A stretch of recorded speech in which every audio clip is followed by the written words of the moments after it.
네, 여러분 안녕하세요. 카메라전 최정필 기자입니다. 저는 지금 서울 모빌리티 쇼 행사 프레스 데이에 나와 있습니다. 일단은 생각보다 규모가 좀 크게 줄어 있기 때문에 보여질 수 있는 차들, 사실 국산차 같은 경우에는 현대차 그룹 한 개 회사만 나왔다 이렇게 보는 것이 맞을 것 같고요. 현대차, 기아, 제네시스까지 3개 브랜드가 나왔다고는 하지만 상당히 줄은 그런 규모를 확인할 수가 있습니다. 수입차 같은 경우에는 메르세데스 벤츠하고 BMW, 아우디, 포르쉐 정도가 출시가 됐다 이렇게 이야기를 할 수가 있을 것 같고, 그 위에 모빌리티 기술들, 마스터 자동차라든가 블루샤크라고 하는 전기 스쿠터 제작 업체, 이런 회사들이 출품을 했기 때문에 이런 차들 아주 좀 간략하게 봐야 되지 않을까 싶어요. 일단은 한국에 최초로 공개가 된 것들, 그리고 아시아 최초 공개가 된 차들, 그리고 이제 세계 최초로 공개가 된 차 한 종 이렇게 있기 때문에 이런 차들을 집중을 해서 좀 설명을 보여드릴 수 있도록 하겠습니다. 일단 가보도록 하실까요? 네, 일단 신형 니로입니다. 간단하게 좀 보여드릴 텐데, 일단 조금 이슈가 있었어요. 그래서 컨퍼런스가 끝났으니까 차를 볼 수가 없다라고 지금 입장을 안 시키려고 하던데, 그거는 좀 말이 안 되는 이야기 같습니다. 프레스 데이라는 이제 시간이 정해진 게 있는데, 저는 좀 당황스럽네요. 네. 일단은 5년 만에 새롭게 출시가 된 신형 니로입니다. 흔히 말하는 걸로는 이제 하바니로라고 하는 컨셉트카를 기반으로 한 그런 모델이죠. 지금 보고 계시는 하얀색 차 같은 경우에는 EV 모델, 전기차 모델이고요. 저 뒤쪽에 있는 모델 같은 경우는 하이브리드 모델입니다. 서울 모터쇼, 서울 모빌리티 쇼의 공식적인 자료에서는 EV라고만 표시가 되어 있었어서 전기차로만 출시가 되는 것 아니냐라는 이야기도 있었는데, 어쨌든 플러그인 하이브리드, 전기차까지 다양하게 출시가 된 모습들을 확인할 수가 있습니다. 몇 가지가 되게 눈에 들어오는 부분들이 있는데, 저는 지금 보고 계시는 이 부분, 요 C필러 쪽하고 요 테일 라이트 쪽이 가장 좀 인상적이다 라고 말씀을 드리고 싶어요.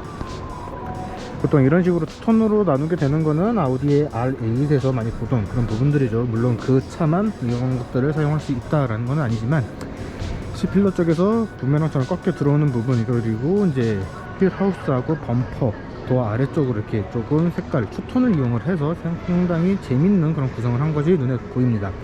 그런데 제가 재밌다고 생각이 되는 부분은, 이 부분에 대한 디자인도 그렇지만 보통은 라인을 연결을 해서 표현을 해주거든요. 그런데 라인이 뚝 끊겨 있는 그런 모습들을 볼 수 있다는 점도 되게 재밌는 점 아닌가 싶어요. 테일 라이트 같은 경우 위아래로 되게 길게 되어 있죠. 옆쪽에 이제 면적이나 그런 부분 때문에도 이런 것들을 적용을 한 거 아닌가 싶은데, 상당히 좀 전위적인 그런 모습 아닌가 생각이 듭니다. 뒤쪽 같은 경우에는 스포티지의 느낌도 조금씩은 나지만 왠지 모르게 토요타의 라브4하고 볼보가 살짝 좀 생각이 나는 그런 좀 재밌는 그런 디자인 아닌가 싶어요. 이 부분 같은 경우에는 앞쪽에 주간주행등하고 이제 앞뒤로 매칭이 되는 그런 모습이거든요. 앞쪽을 살짝 좀 보여드리면은 타이거 페이스라고 하는 기아의 그 시그니처 디자인이 그대로 재해석돼서 적용된 모습과 함께 이렇게 펄스 같은 그런 모습으로 주간주행등이 들어가 있는 그런 모습들을 확인할 수가 있습니다. 전체적으로는 살짝 조금 커진 그런 느낌들이 있기는 해요. 완전히 엄청나게 커졌다라는 것보다는 살짝 좀 커진 느낌이 들어서 예전보다 더 큰 사이즈의 모델이 되었다, 이렇게 설명을 드릴 수 있을 것 같습니다.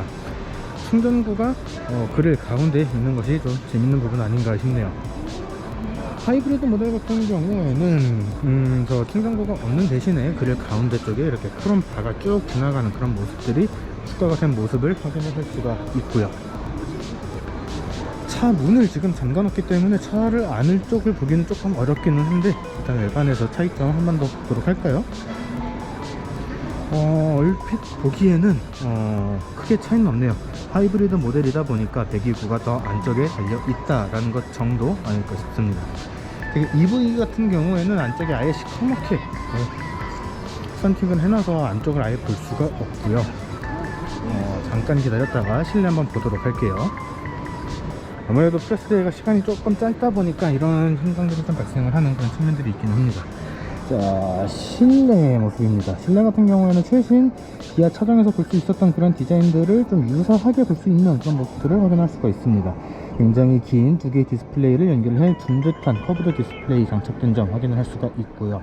원형 타입의 전자식 변속기 장착이 되어 있고, 스티어링 휠 같은 경우에는 EV6, K8, 뭐 스포티지 이런 차종들에서 볼 수 있었던 그런 스티어링 휠이 그대로 적용이 되어 있습니다. 운전석 쪽에서 창문 여는 버튼, 손잡이, 손 거치대라고 해야 될까? 팔걸이 쪽이죠. 팔걸이 쪽이 조금 좀 독특한데, 아래서부터 시작해서 대시보드를 크게 감싸고 돌아와서 반대쪽 차 문에서 다시 쭉 내려가는 그런 모습들을 확인을 할 수가 있습니다. 그리고 저 통합형 공조 저 장치는 그대로 또 적용되어 있네요. 저거 좀 빼줬으면 좋겠는데, 빛이 반사가 돼갖고 지금 조금 안 보이는데, 뒷좌석 같은 경우에도 기존의 니로하고 크게 차이가 없는 그런 모습들을 확인을 할 수가 있습니다. 친환경 차다라고는 이야기는 하지만 차의 사이즈, 차 급이라고 하죠. 차의 크기라든가 이런 것들이 그렇게 엄청나게 럭셔리하거나 그런 차는 아니기 때문에 약간의 좀 한계가 있기는 해요. 하지만 굉장히 저렴하고 또 합리적으로 다가갈 수가 있는 친환경 자동차다라는 점을 생각을 해보면 상당히 매력이 넘치는 차 아닌가 생각이 듭니다.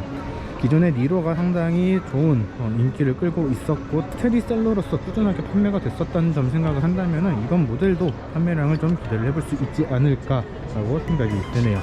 여기저기 총 3가지 이런 존으로 나눠져 있다고 하는데, 일단 지금 보고 계시는 위드레이라고 하는 요 존 같은 경우에는 이제 전시 기간 동안에 컨셉이 계속해서 바뀔 예정이라고 합니다.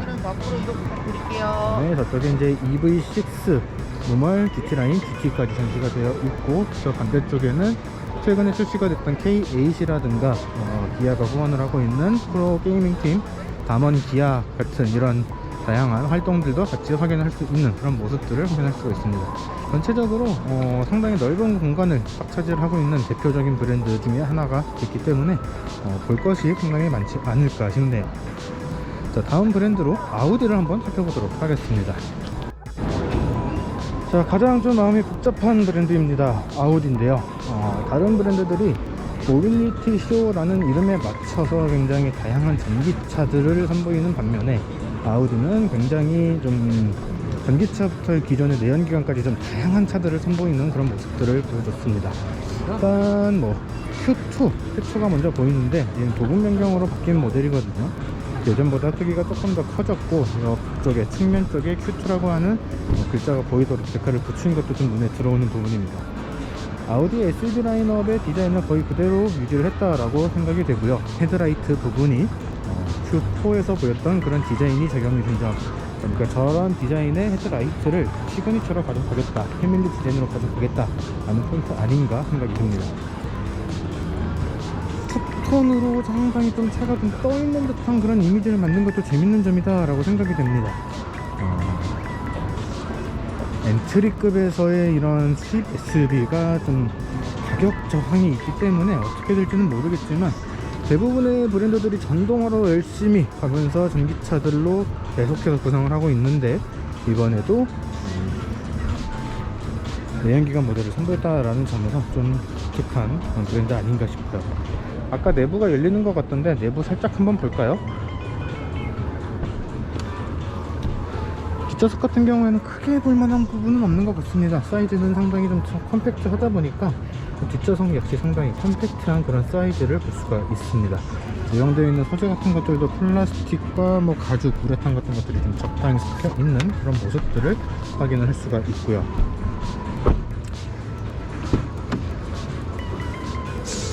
운전석 같은 경우에는 아우디보다는 골프, 폭스바겐의 골프가 더 생각이 나는 그런 디자인 아닌가 생각이 됩니다. 그래도 클러스터는 상당히 화려한 그런 모습들을 확인할 수가 있는데, 전체적으로는 상당히 컴팩트하고 또 귀염귀염한 그런 이미지를 많이 느낄 수 있지 않나 싶어요.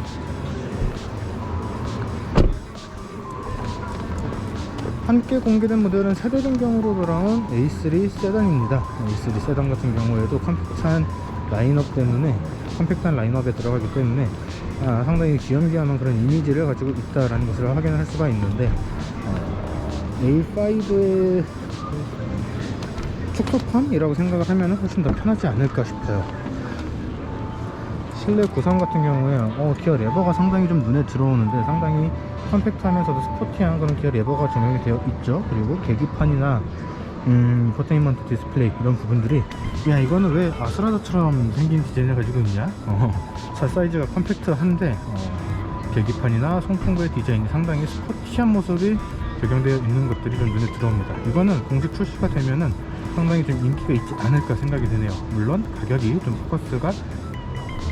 포인트가 될 것 같지만 어쨌든 좋은 반응 보일 수 있지 않을까 싶습니다. 마찬가지로 뒷좌석 역시 상당히 컴팩트한 차이기 때문에 상당히 좁은 그런 공간들을 확인할 수가 있습니다. 시트에다가 이렇게 엠보싱이 많이 들어간 이런 시트를 적용을 해본 것도 상당히 재밌는 점이고, 도어 레버라든가 손잡이라든가 이런 부분에서 상당히 스포티해 보이는 날렵한 그런 이미지를 만들어 준 것도 상당히 눈에 들어오는 부분입니다.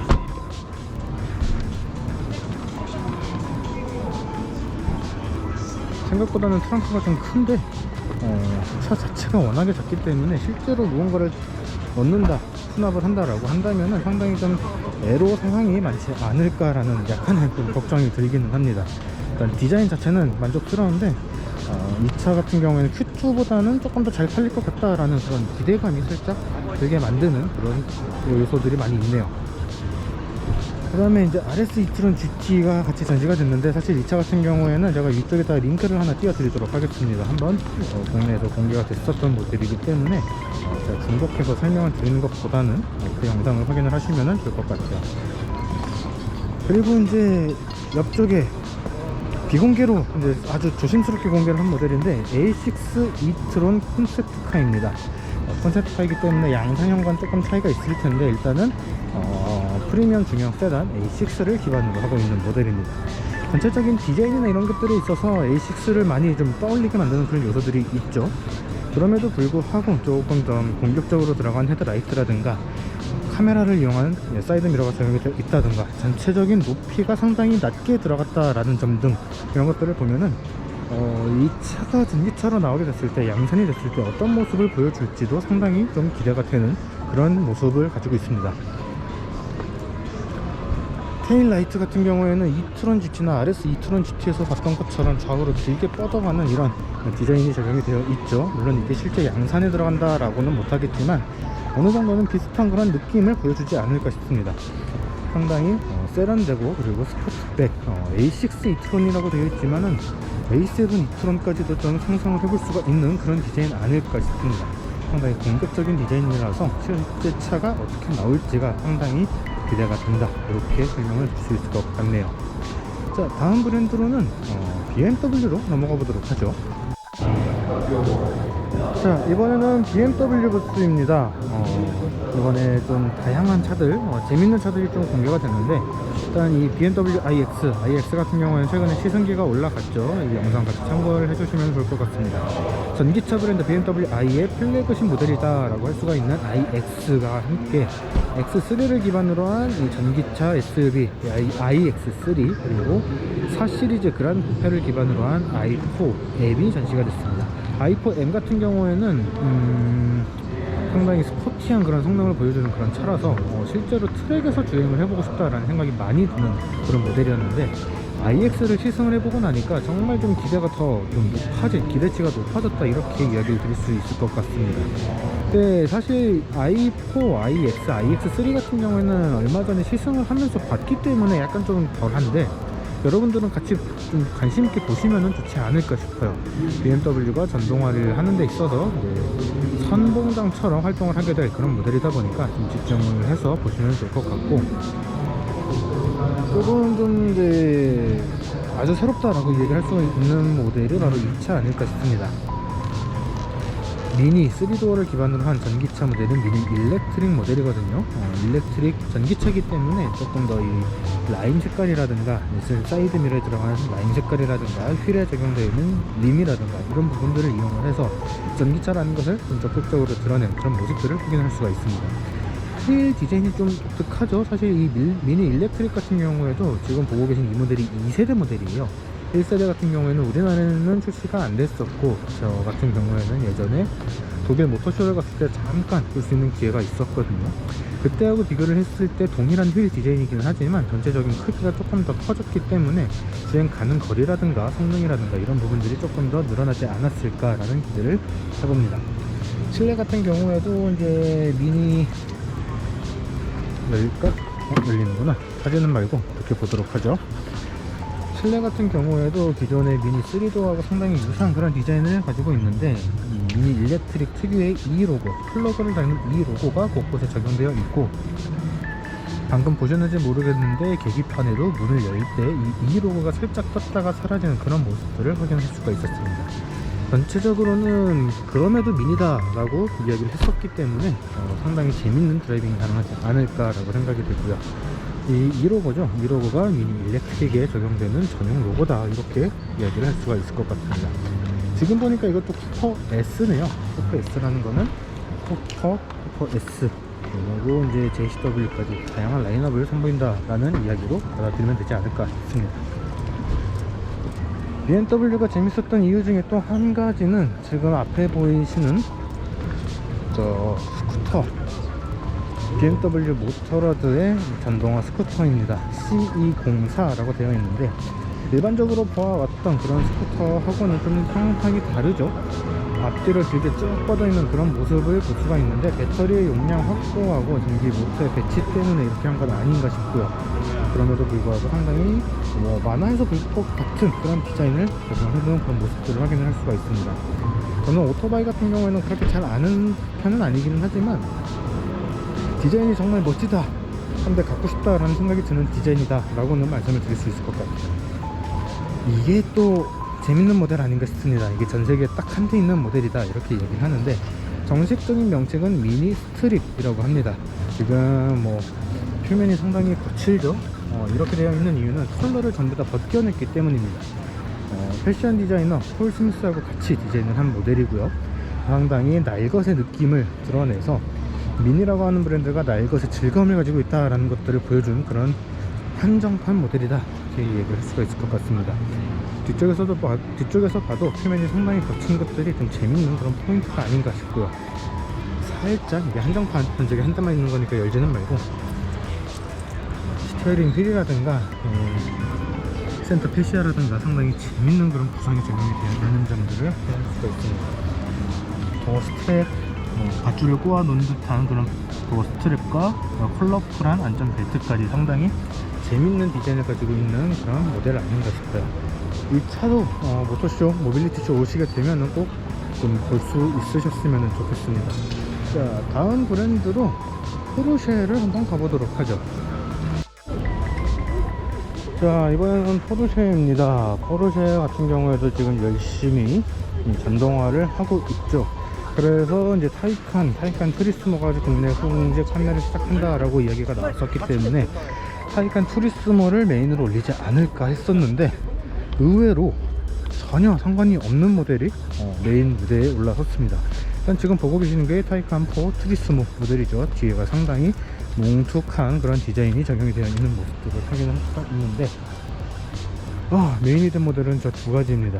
911 하르가 4 GTS라는 모델과 파나메라 플래티넘 에디션이라는 두 가지 모델이 메인에 올라갔습니다. 스포츠카가 메인이 되는 브랜드다 라고는 하지만 전동화가 아니라, 전동화가 적용된 모델도 아니라 완전히 내연기관 모델 두 대를 메인 무대 위에 올렸다라는 점이 좀 독특한 점 아닌가 생각이 듭니다. 모델분들이 저를 너무 빤히 쳐다보고 계셔가지고 약간 좀 민망하네요.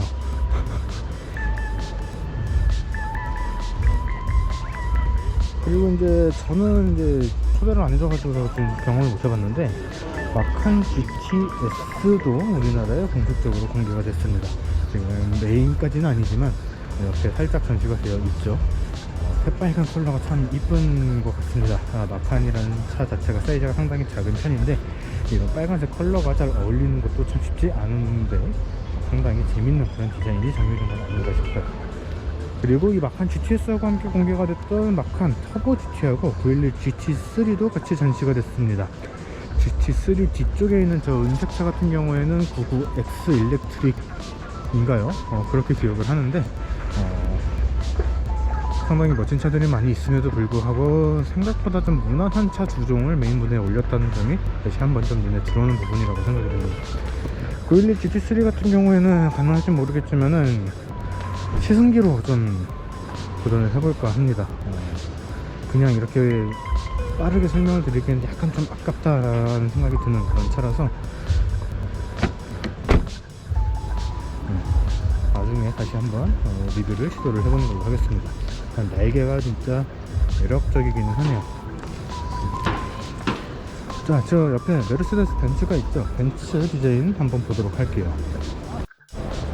자, 벤츠 같은 경우에도 굉장히 많은 차들을 공개를 했습니다. 근데 재밌는 점은 모든 차가 다 전동화 모델이다 라는 점이에요. 일단 한 5가지 정도 아시아 프리미어와 코리아 프리미어를 선보였는데, 일단 눈앞에 보이는 거는 EQA에 이은 세 번째 전동화 모델인 EQB입니다. GLB 모델을 기반으로 한 전동화 모델이고요. EQ 브랜드 특유의 이 원보우 스타일, 헤드램프부터 그릴, 반대쪽 헤드램프까지 쭉 이어져서 하나의 화살처럼 보이도록 하는 이런 이 디자인이 그대로 적용이 된 점, 그리고 EQ 브랜드 특유의 컬러인 파란색이 적용이 됐다라는 점도 확인할 수가 있습니다. 실내 같은 경우에는 GLB 클래스에서 볼 수 있었던 그런 디자인이 그대로 적용이 됐다라고 볼 수가 있을 것 같은데, 지금 뭐 전시차기도 하고 이제 일반 전시도 진행이 돼야 되고 해서 앉아보지는 않겠지만, 얼핏 보기에도 EQA나 EQC를 탈 때 느꼈던 것과 마찬가지로 약간 좀 바닥이 높아진 그런 느낌이 좀 있습니다. GLB 때 공간이 넓다라고 느꼈던 것 중에 하나가 이런 배터리 공간을 포기를 한 그런 모델이었기 때문에, 그리고 이제 GLB에서 EQB로 넘어오면서 전동화 구성을 하는 그런 과정에서 생기는 공간의 손실을 감안해서 만든 건 아니었나 싶은데, 일단 높이 자체가 워낙에 높았던 차이기 때문에 이 차 역시 실제로 차에 타게 되면 상당히 넉넉한 그런 공간을 확인할 수 있지 않을까 싶습니다. 일단 디자인이라든가 일단 이 GLB를 탔을 때 워낙 마음에 들었던 차기 때문에 이 GLB도 실제로 시승을 하게 되면 상당히 만족스러운 그런 효율, 성능 이런 것들을 보여주지 않을까 생각이 돼요. 이 차가 우리나라에 이렇게 빨리 보여질 줄은 몰랐습니다. 실차는 아니고요, 컨셉트카입니다. 실차는 아니고 컨셉트카입니다. G클래스의 전기차다 라고 이야기를 할 수가 있는 EQG의 컨셉트카 버전이죠. G클래스 자체가 워낙에 좀 각진 디자인을 갖고 있었다 보니까 원보우 디자인이 살짝 좀 변형이 됐어요. 이게 물론 컨셉트카기 때문에 변경이 되는 그런 모습들도 있기는 하겠지만, 디자인 자체가 조금은 다른 그런 형상을 보이고 있다라는 점도 재밌는 점입니다. G클래스가 워낙에 하드하고 와일드한 차다 보니까 도어라든가 측면 쪽에 검은색 몰딩 부분이 있었는데, 이렇게 빛이 들어오는 부분이 적용이 된 점도 상당히 재밌는 부분이고요. 지금 뭐 컨셉트카기 때문에 뭐 실제 차하고는, 양산이 됐을 때 차하고는 좀 다르긴 하겠지만, 얼핏 보이는 디자인으로는 기존의 G클래스를 좀 새롭게 해석을 한 그런 이미지들을 확인할 수가 있습니다. G클래스 G63을 지금 12월에 시승을 하려고 지금 계획을 잡고 지금 시승차로 섭외를 해놨기 때문에, 그때 다시 한번 비교를 해보면서 생각을 해봐도 좋지 않을까 싶은데, 여러분들도 기존의 G클래스 이미지와 함께 이 GLB 이미지들을 같이 비교를 해보시면 상당히 재밌는 점들을 많이 볼 수 있지 않을까 싶어집니다. 이거는 뒤쪽인데, 사실 G클래스 하면은 상징 중에 하나가 뒤쪽에 있는 스페어 타이어였습니다.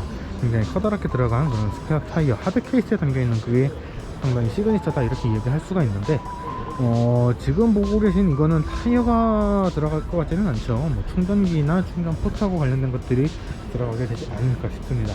이건 이제 컨셉트카기 때문에 실제 양산이 되면 다르게 바뀔 수는 있겠지만, 상당히 재밌는, 그리고 또 동그랗지도 않고 네모나게 되어 있다라는 점도 상당히 재밌는 점이라고 생각이 됩니다. 전동화가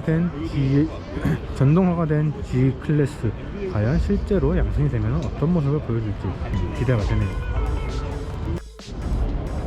그리고 또다시 우리나라에 최초로 공개가 된 모델 EQE입니다. EQS도 같이 공개가 됐어요. 바로 옆에 있는데, EQS 같은 경우에는 가격도 공개가 됐고 공식 출시다 이렇게 이야기할 수가 있는데, EQE 같은 경우에는 공개다 라고만 생각을 하시면 될 것 같습니다. 원보우 디자인이 동일하게 적용이 되어 있기는 한데, 약간 좀 이미지가 최초 공개가 됐을 때처럼 약간 좀 뭉툭한 그런 디자인이 적용됐다라는 생각을 지을 수가 없어요. 지금 범퍼의 형상을 보니까 이거는 또 AMG 라인으로 가지고 온 것 같은데, 조금 생각이 많아지는 그런 디자인이라고 생각이 듭니다. EQS하고 마찬가지로 A필러를 최대한 앞으로 빼면서 뒤로 눕힌 그런 형태, 그리고 엣지 필러 같은 경우에도 최대한 뒤쪽으로 빼서 거의 스포츠 쿠페 같은 형상의 디자인을 만들어둔 것이 특징이다, 이렇게 얘기를 하고 싶어요. 뒤쪽에 이제 머리 공간 상당히 뭉툭하게 들어간 그런 모습들을 확인을 할 수가 있고, 상당히 재밌는 그런 디자인을 적용해둔 모습들을 확인할 수가 있습니다. 테일램프 디자인이 상당히 좀 묘하게 들어갔죠. 막 새끼줄을 꼬아둔 듯한, 밧줄을 이렇게 막 꼬아둔 듯한 그런 모습들을 보이는 것도 좀 재밌는 점이다, 이렇게 생각이 되고, EQS 그리고 신형 S클래스에서 선보였던 플래시 타입의 도어 핸들도 그대로 적용되어 있는 모습을 확인할 수가 있습니다. 도어에서 열어서 실내를 살짝 보면은 확실히 기존의 E클래스보다 조금 더 넓은 공간을 만들기 위해서 이 전기차, 그냥 E클래스를 전기차로 만든 것이 아니다 라는 이미지를 만들기 위해서 노력을 했구나 라는 점들이 좀 많이 보이는 것 같아요. 실내 구성 같은 경우에는 의외로 조금 심플하다 이렇게 생각이 되는데, 그럼에도 불구하고 최신의 EQ 디자인은 그대로 적용을 하려고 많이 노력을 했구나 라는 점들은 좀 눈에 보이는 것 같습니다. 팔걸이 부분에 이렇게 플라스틱이긴 한데 이렇게 좀 고급스러워 보이게 만드는 그런 요소들도 상당히 재밌는 점이라고 생각이 되네요. 지금 촬영을 끊었다 하려고 녹화를 끄고서 문을 닫았는데 소프트 클로징이 적용이 되어 있어요. 물론 국내에 판매될 때는 이게 빠질 수도 있기는 하지만 이 클래스에서도 소프트 클로징이 그대로 적용이 되어 있다라는 점이 상당히 재밌는 점이라고 생각이 됩니다. 그리고 이 차도 이제 실내에 들어가서 보여드리겠지만 EQS에 들어간 것과 같은 하이퍼 스크린이 적용이 되어 있는 모습들을 확인할 수가 있습니다. 하이퍼 스크린이 좀 궁금한 거로 잠깐 좀 들어가 보도록 하겠습니다. 혹시 운전석 촬영해도 괜찮을까요? 네. 먼저 타세요.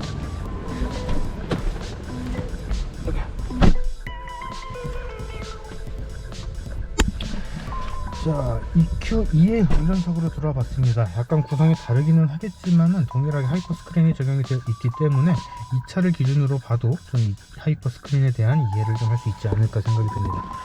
재밌는 점은 제로 레이어라고 하는 그런 기능들인데, 운전자가, 사용자가 어떤 기능들을 주로 사용을 하고 어떤 상황에서 어떤 기능을 선호를 하는가에 따라서 그런 버튼들, 기능들을 상단에 배치를 하는, 그러니까 맨 위쪽에 배치를 해서 사용하기 편하게 만든 그런 것들이 적용이 되어 있다라고 합니다. 뿐만 아니라 이제 사용자하고의 이제 커뮤니케이션, 음성 인식이라든가 이런 것들을 통해서 계속해서 사용자의 취향을 반영을 해준다라고 이야기를 하니까 상당히 재밌는 그런 구성이 되지 않을까 싶어요. 뭔가 올라가야 되는데 안 올라가네. 사실 벤츠의 차들을 보면서 느끼는 건데, 이 기능들이 너무 복잡합니다. 어려워요.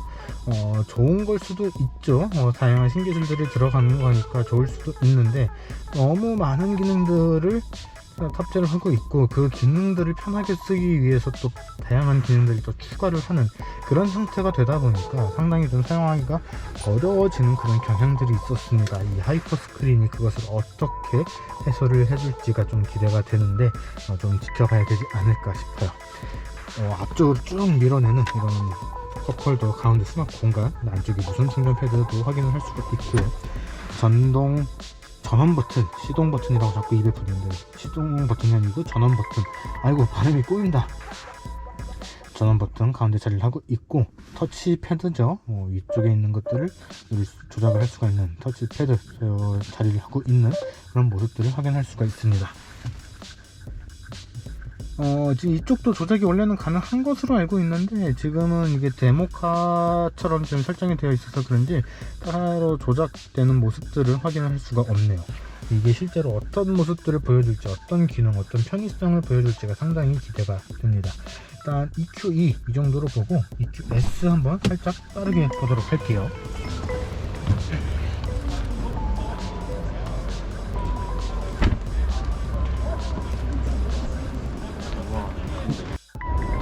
자, EQS로 빠르게 넘어왔는데, 기존의 S클래스하고 상당히 비슷한 그런 느낌들을 확인을 할 수가 있습니다.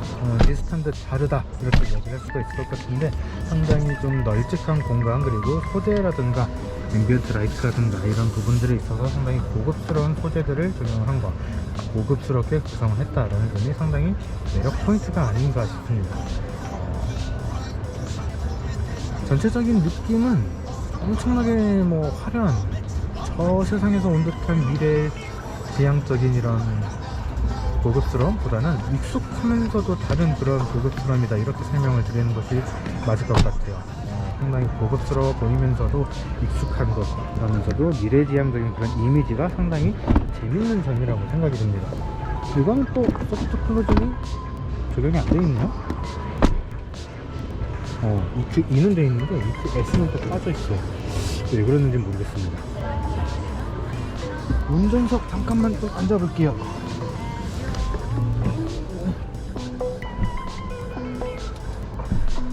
EQ2에서와 마찬가지로 하이퍼스크린 굉장히 커다랗게 들어가 있는 모습들을 확인할 수가 있고, 스티어링 휠 같은 경우에도 신형 S클래스에서 봤던 그런 스티어링 휠이 그대로 적용된 모습들을 확인할 수가 있죠.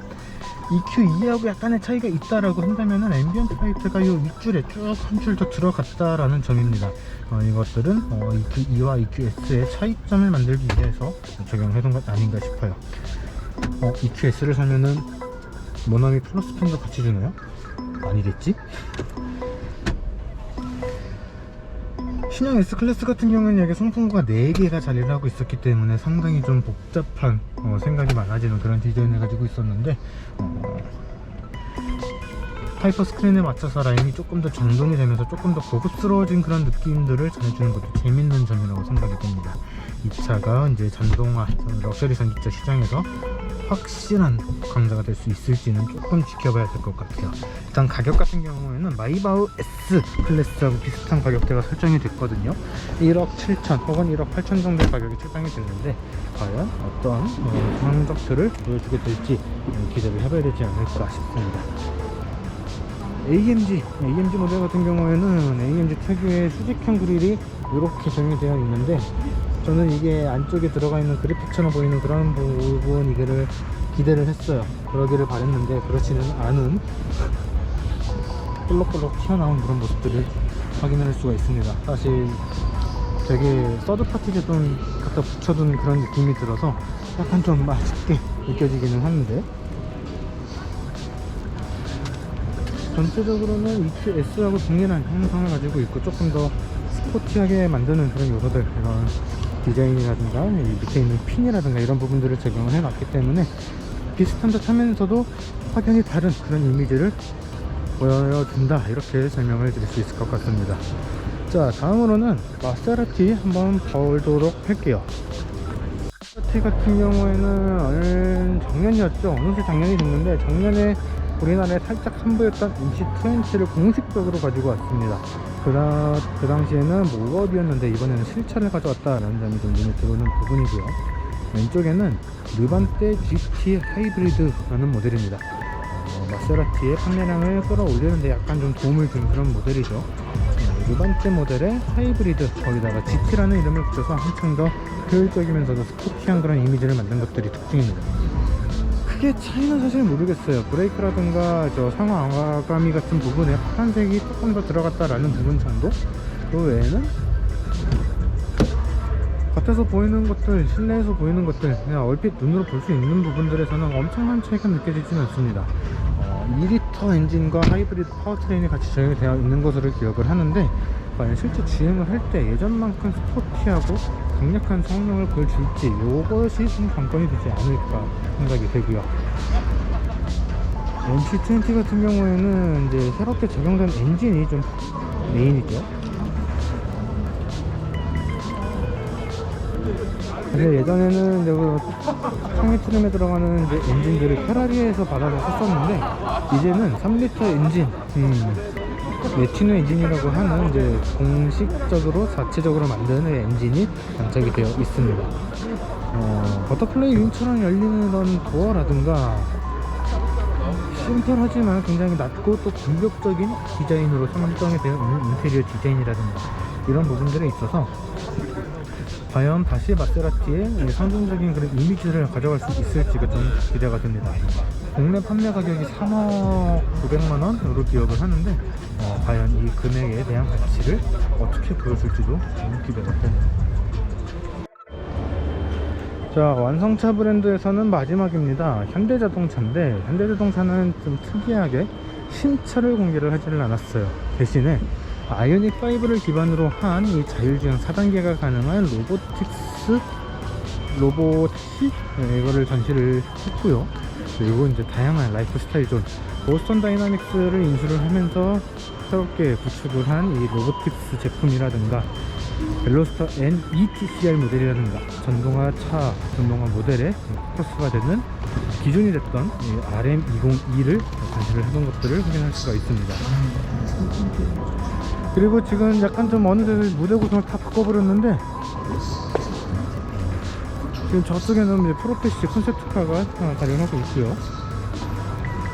이게 레벨 자율주행 레벨 4가 가능한 로보틱스가 적용이 된 아이오닉 5라고 이야기를 드릴 수가 있을 것 같습니다. 레이더 말고 라이다라고 하죠. 라이다 센서가 그대로 겉으로 드러난 그런 모습들이 좀 눈에 들어오는데, 저것 때문에라도 양산이 좀 늦춰지고 있는 것 아닌가라는 생각도 들어요. 물론 가장 큰 거는 사고가 발생을 했을 때 생길 수 있는 책임의 소재가 가장 크다라고 생각이 되는데, 시범 운영을 내년부터 시작을 한다고 합니다. 서울 시내에서 자율주행 택시로서 이제 시범 운영을 한다라고 하는데, 실제 운영을 했을 때 어떤 모습들을 보여줄지, 안정적으로 주행을 할 수 있을지가 상당히 기대가 되거든요. 현대차가 오늘 공개해줬던 영상 중에서 넥소를 이용을 해서 이러한 기술들을 미리 테스트를 한 영상이 있었습니다. 그 영상들을 보면은 신호라든가 보행자라든가 이런 것들을 상당히 잘 인식을 해서 보여주는 그런 모습들을 보여줬었는데, 아이오닉 5를 기반으로 해서는 더 잘 할 수 있지 않을까 라는 생각이 듭니다. 지금 저기 보이는 저 차는 소니 헤리티지 오마주라고 보면 될 것 같아요. 최근에 현대모터 스튜디오에서 진행이 됐던 헤리티지 마스터 토크쇼에서 그랜저하고 저 포니를 전시를 했던 것으로 기억을 하고 있는데, 이 차를 다시 한번 이 모터쇼에 들고 나왔다라는 점이 좀 인상적입니다. 아이오닉 5하고 디자인이 상당히 비슷하다라고 우기고 있어요. 사실 저는 아이오닉 5가 실제로 출시가 된다는 그 생각을 싹 집어넣었는데, 상당히 비슷한 이미지를 보여주고 있다라는 점도 재밌는 점이라고 생각이 듭니다. 자, 이렇게 해서 이번 서울 모빌리티 쇼를 통해서 공개가 된 신차들을 위주로 빠르게 살펴봤습니다. 사실 더 많은 내용들이 있어서 더 자세하게 보고 설명을 드리고 싶은데, 라디오 출연 스케줄이 잡혀 있어서 이제는 좀 이동을 해야 되는 그런 상황입니다. 모빌리티 쇼라는 이름으로 바뀐 것처럼 좀 더 다양한 기술들이 전시가 되고, 또 UAM이라든가 이런 것들이 좀 더 전시가 되기를 바랬었는데, 생각보다 그런 기술들, 그런 업체들이 안 나왔다라는 점이 좀 굉장히 좀 아쉬움으로 다가오기는 합니다. 모터쇼가 계속해서 쪼그라들고 있는 상황에서 그런 그런 신기술이라든가 그런 것들이 좀 많이 공개가 되지 않았다는 것, 전시가 되지 않았다는 것들은 모빌리티 쇼라고 이름을 바꿨음에도 불구하고 모터쇼가 갖고 있는 한계를 좀 명확하게 보여주는 그런 한 주소 아닌가 생각이 듭니다. 이따가 신기술 하면서 라디오를 해야 되기 때문에 그런 것들을 좀 설명을 드려야 되는데, 딱히 언급할 것이 없다라는 것이 굉장히 좀 아쉽게 느껴진다고 말씀을 드리고 싶어요. 이거는 꼭 보셔야 됩니다 라고 강조를 드릴 만한 신기술이 없다라는 점이 너무나 좀 아쉽게 느껴집니다. 제네시스 같은 경우에도 신차를 출시하지 않았고요. 기존에 출시가 됐던 기존에 출시가 됐던 G80 전동화 모델이라든가 GV60, GV70, 그리고 조금 순회 전시를 했던 제네시스 X까지만 전시를 해줬기 때문에 엄청난 새로움 이런 것들을 확인할 수가 없다라는 점이 좀 아쉽게 느껴집니다. 지금 이렇게 전시가 되어 있는 제네시스 X 정도가 이번 전시회에서의 좀 볼거리 아닌가 생각이 되고요. 자율주행 수소버스 이런 것들이 좀 적혀 있기는 한데, 이거를 꼭 보고 가야겠습니다 라는 생각이 드는 그런 신기술이 없다라는 게 좀 아쉽게 느껴지네요. 자, 카올리 김학수 기자님, 이번 모빌리티 쇼에서 이거는 꼭 보고 가야 한다 라는 신기술이 있나요? 이렇게 말이 없으시면 없다는 뜻이겠죠. 좀 저처럼 자동차 용품이나 액세서리 같은 거 좋아하시는 분들은 좀 실망하실 것 같아요. 맞아요. 저도 그거 지금 생각 정말 없어요. 저도 그거 마지막으로 드리고 싶었던 말씀인데, 사실 캠핑카라든가 튜닝 업체라든가 굿즈라든가 이런 것들 많이 있었거든요. 사실 이 자동차 브랜드들의 팬들을 만드는 것 중 하나가 다이캐스트라던가 이런 굿즈인데 초토화예요. 하나도 안 나왔어요. 네. 정말. 현대차는 뭐 품질 떨어지는 거고, 뭐 N 스티커 정도? 뭐 굳이 굿즈가 있다 그러면은 담원기아 굿즈? 근데 그거 자동차 굿즈가 아니라 게임 굿즈잖아요. 그래서 담원기아 굿즈는 담원몰에서 담원 쪽에서 들고 다니면 진짜 좋을 것 같고, 돌아가는 길에 그런 거 하나 사가지고 가니까 크잖아요. 추억이거든요. 네. 자, 이렇게 좀 머천다이즈라든가 좀 서드파티 제품군, 산업군들이 좀 전면을 했다라는 게 모빌리티 쇼라는 거에 있어서 악재죠. 사실은 이제 어떤 느낌이었냐면, 아, 이전의 모터쇼들보다 조금 더 차분해지고 좀 단정해졌다라는 느낌을 줄 수 있어요, 분명. 그래서 뭐 모델이 좀 아쉬웠다, 모델이 좀 보기 좀 불편하시다 이런 분들도 기분 좋게 보실 수 있는데, 애들 들었을 때 과연 애들이 좋아할까? 담백하게는 볼 수 있는데 우리 같은 매니아들이 원하는 그런 것들은 빠져 있고, 사실 눈에 띄는 기술도 좀 없다. 자, 갑자기 이제 마지막에 나올긴 했지만 카울릭 김학수 기자하고 모빌리티 쇼에 대한 간단한 소감을 나눠봤습니다. 아쉬운 게 굉장히 많았다. 많죠. 그렇게 해서 서울 모빌리티 쇼 프레스데이를 간단하게 둘러봤고요. 아쉬움이 너무 크지만 저는 이제 정리를 하고 퍼블릭 데이를 다시 한번 보러 올 수 있도록 하겠습니다. 매주 목요일마다 진행되는 TBS 라디오 윤기혁의 라쿠크라차도 많이 청취를 해주시고요. 저희 카메거진도 구독과 좋아요, 알람 설정까지 부탁드리겠습니다. 자, 그러면은 다음 영상으로 돌아오도록 할게요.